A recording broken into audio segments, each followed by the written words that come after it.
Para pemirsa yang budiman, dimanapun Anda berada, para kaum muslimin dan muslimat,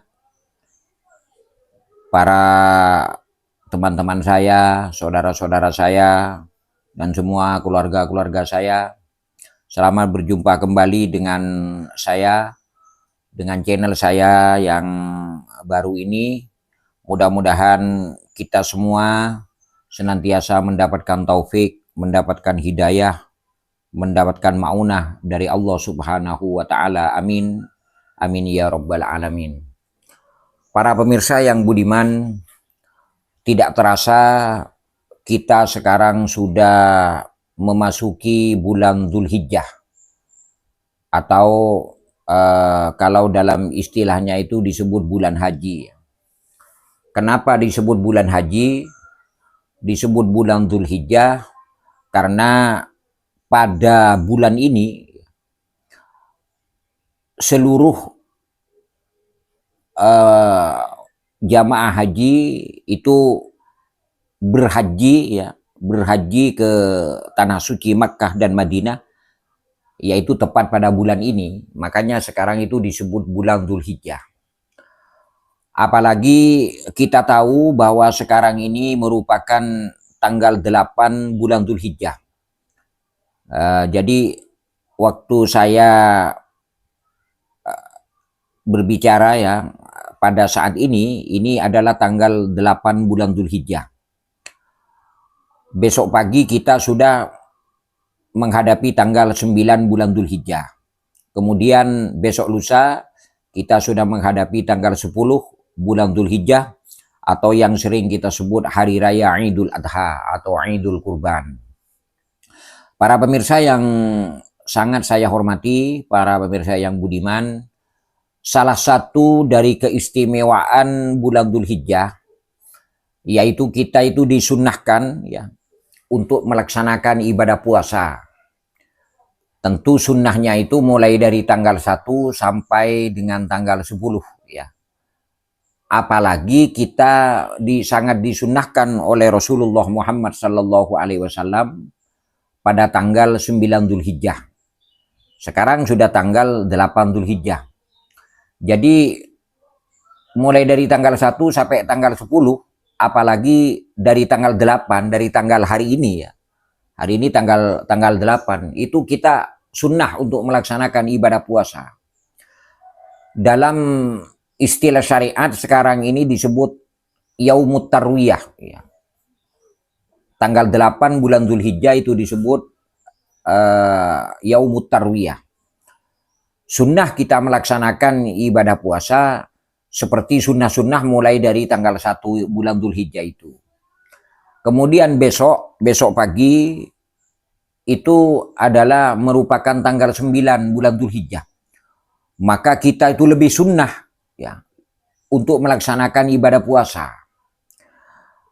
Karena besok itu tanggal 9 itu adalah disebut Yaumu Arafah, hari Arafah, yang mana kalau saya tidak keliru, kalau saya tidak salah, itu semua jamaah haji besok ini akan melaksanakan wukuf di Padang Arafah, yang mana wukuf itu adalah merupakan penentu, insya Allah penentu dari segala pelaksanaan ibadah haji.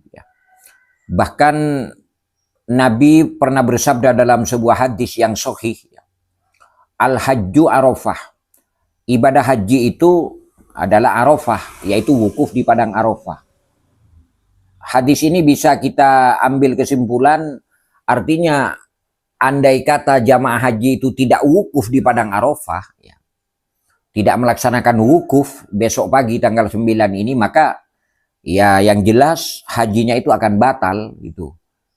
Hajinya akan batal. Jadi besok ini merupakan hari penentu bagi orang-orang yang melaksanakan ibadah haji, dan semua dari jamaah haji itu besok akan melaksanakan wukuf, berdiam dengan tumak ninah, seraya berzikir mengingat Allah Subhanahu wa Ta'ala ya, dengan bacaan-bacaan semampu yang dibaca oleh para jamaah haji ya, itu di padang Arafah dengan tumak ninah, dengan melaksanakan zikir kepada Allah Subhanahu wa taala. Bahkan andai kata ada seorang jamaah haji kemudian tidak datang ke padang Arafah, maka hajinya itu akan batal. Nah, kita selaku orang-orang yang tidak pergi melaksanakan ibadah haji, kita itu lebih afdol kita melaksanakan puasa besok pagi pada tanggal 9 hari Arafah ini. Sekalipun kesunahannya itu mulai dari tanggal 1. Karena Nabi kita Muhammad sallallahu alaihi wasallam itu tidak pernah meninggalkan puasa pada tanggal 9 bulan Dzulhijjah pada hari Arafah ini. Dalam sebuah hadis ya, riwayat Abu Daud ya, nomor 2437, dan riwayat An-Nasa'i nomor hadisnya nomor 2374, itu ada sebuah sabda dari Nabi kita Muhammad sallallahu alaihi wasallam, karena Rasulullah sallallahu alaihi wasallam yasumu tis'adzil hijjah, yang maknanya itu Nabi Muhammad sallallahu alaihi wasallam selalu melaksanakan puasa pada tanggal 9 dari bulan Dzulhijjah, yaitu hari Arafah itu. Itu yang pertama. Kemudian yang kedua, kalau kita diberi kekuatan oleh Allah, kita mampu melaksanakan puasa pada besok pagi ya, tanggal 9, sekalipun kita misalnya sudah melaksanakan puasa mulai dari tanggal 1 ya, salah satu fadilah dari berpuasa tanggal 9 bulan Dzulhijjah ini adalah bisa menghapus dosa selama 2 tahun. Jadi amat sangat besar pahalanya ya. Puasa pada tanggal 9 Dzulhijjah ya, bertepatan dengan wukuf di padang Arafah itu oleh jamaah haji, itu kalau kita puasa itu bisa menghapus dosa selama 2 tahun. Hadis ini hadis yang sahih ya, dari Imam Muslim, nomor hadisnya nomor 1162 dalam kitab Sahih Muslim. Itu salah satu hikmah, salah satu fadilah dari berpuasa pada tanggal 9 bulan Dzulhijjah, itu dapat menghapus dosa-dosa kita selama 2 tahun. Yang mana 2 tahun itu dibagi, 1 tahun sebelum hari tanggal 9, begitu. Jadi dosa-dosa setahun ya, sebelum tanggal 9 itu diampuni oleh Allah. Kemudian dosa-dosa yang kedua, yang dimaksud yang kedua, 1 tahun setelah tanggal 9. Jadi 2 tahun itu dibagi. 1 tahunnya itu sebelum tanggal 9, selama setahun itu diampuni oleh Allah dosa-dosa kita. Kalau kita berpuasa besok ini tanggal 9, kemudian 1 tahun setelah atau sesudah dari tanggal 9, 1 tahun ke depan, itu juga diampuni oleh Allah Subhanahu wa taala. Dalam hadis yang sahih ya, yang sudah saya utarakan tadi, diriwayatkan ya oleh Imam Muslim ya, nomor hadisnya nomor 1162. Di sana itu ada keterangan, ada hadis ya, ada sabda Nabi kita Muhammad sallallahu alaihi wasallam, siyamu yaumi Arafah akhtasibu 'ala Allah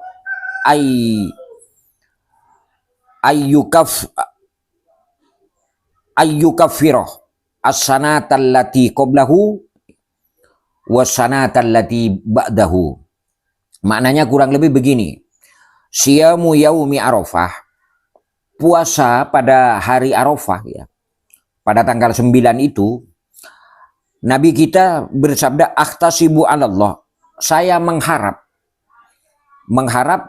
katanya Nabi ini, akhtasibu 'ala Allah, saya mengharap kepada Allah dengan puasa tanggal 9 bulan Dzulhijjah itu, ayyukaffiras sanatal lati qablahu, menghapus kejelekan, menghapus dosa selama 1 tahun, qablahu, sebelumnya.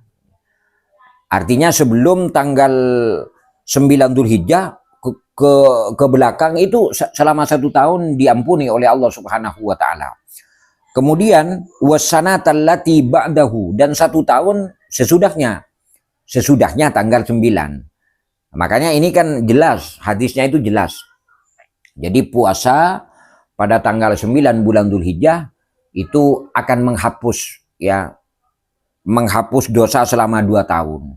2 tahun yang dimaksud yaitu 2 tahun sebelum tanggal 9 dan 1 tahun sebelum tanggal 9 dan 1 tahun sesudahnya tanggal 9. Itu salah satu hikmah ya yang kedua dari tanggal 9 bulan Dzulhijjah ini.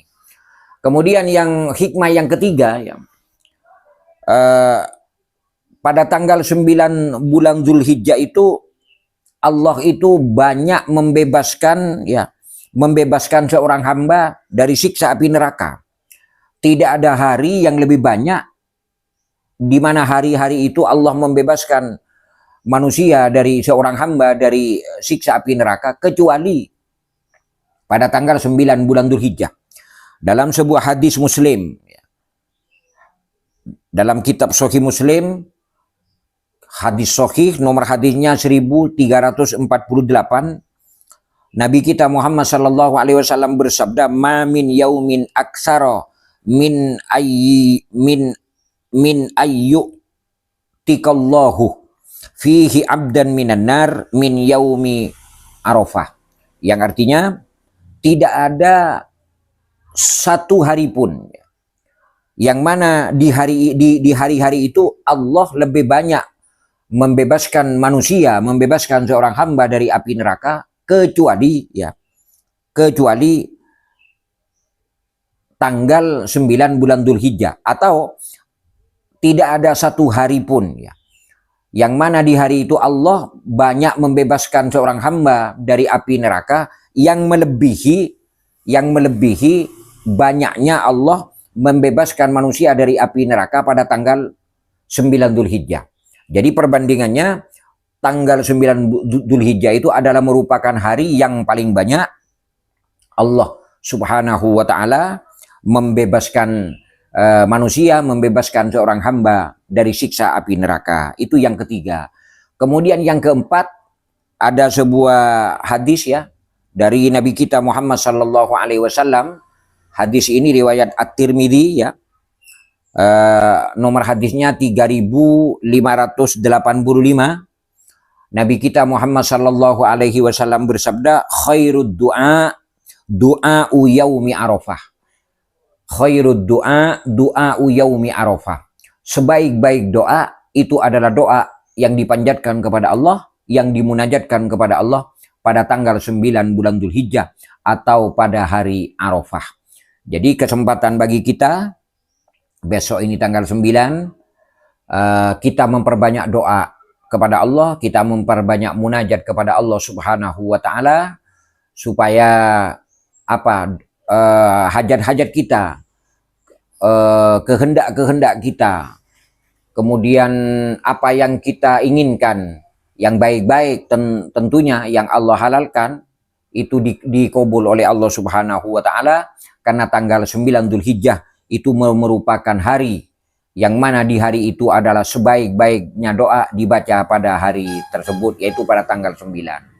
Kemudian dilanjutkan dengan tanggal 10 bulan Dzulhijjah, yaitu besok lusa Tanggal 10 bulan Dzulhijjah besok lusa, yang mana kita kenal dengan Yaumun Nahr, atau hari di mana kita itu melaksanakan kurban. Bagi kita yang mampu untuk melaksanakan kurban, tidak ada amalan bagi kita pada tanggal 10 bulan Dzulhijjah yang lebih baik, yang melebihi pahalanya ketimbang kita mengeluarkan kurban kepada Allah Subhanahu wa taala. Berbahagialah kita semua atau para kaum muslimin dan muslimat yang tahun ini diberi kesempatan untuk berkurban, sehingga dengan kurban itu kita bisa mendekatkan diri kepada Allah Subhanahu wa taala. Mudah-mudahan yang sedikit ini ada manfaat. Mudah-mudahan kita besok pagi pada tanggal 9 bulan Dzulhijjah bisa melaksanakan ibadah puasa sunnah, sekalipun umpamanya kita sudah melaksanakan mulai dari tanggal 1 bulan Dzulhijjah.